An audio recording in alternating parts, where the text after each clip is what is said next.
Alors le Mister Po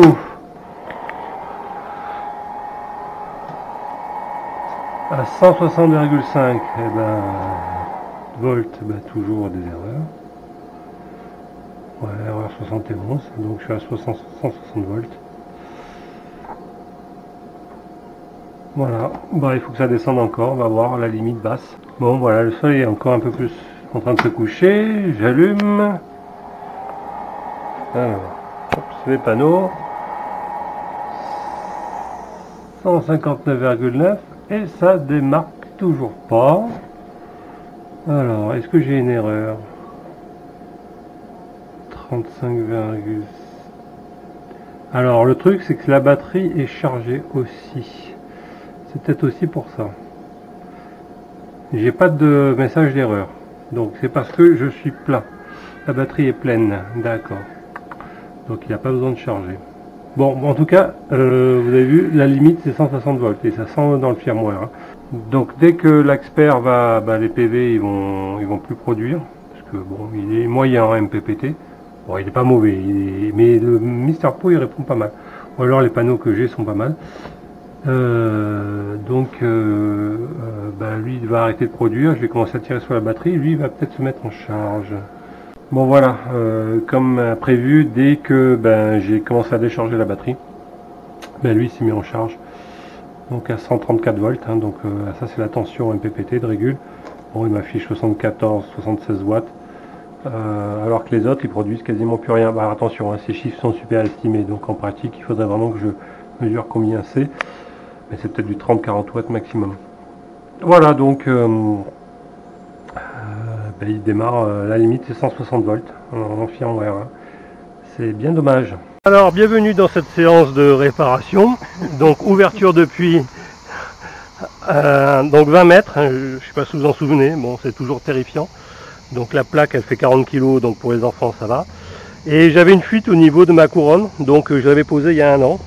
Et bien regardez, couronne de cuivre posée au fond de l'eau, déjà explosée. Donc mauvaise idée, donc peut-être de l'eau qui circule avec entouré d'eau, c'est pas bon pour le cuivre. Donc mauvaise pioche comme échangeur. Il faut que ça reste à l'extérieur, quoi. Donc il va falloir que je trouve une autre solution. Je pense que je vais rester en PER. En PER, et c'est pas grave, ça sera pas aussi efficace, mais ça tiendra dans le temps. Donc c'est la mauvaise nouvelle. Et puis vous voyez un peu tout ce qui va dedans, il y a 20 mètres de câble et c'est quand même assez conséquent.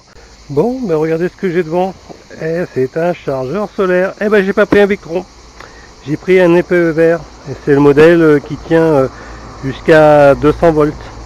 Voilà, alors 180-200 volts. De toute façon j'ai moins de 171 volts, donc ça devrait tenir.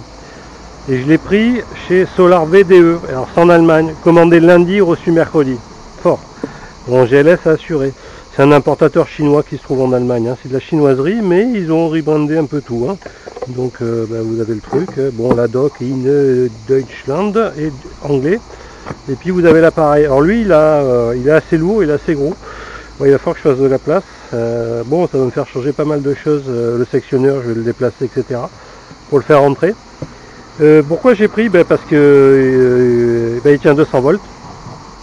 Il est passif en refroidissement et puis on peut le brancher sur ESP-HOME, donc il y a déjà l'intégration officielle dans ESP-HOME à base de Modbus, donc voilà, donc ça a poussé. Alors et c'est surtout 2 fois moins cher que le Victron, avec les frais de port je l'ai eu à 310 et reçu en 2 jours, bon ça va.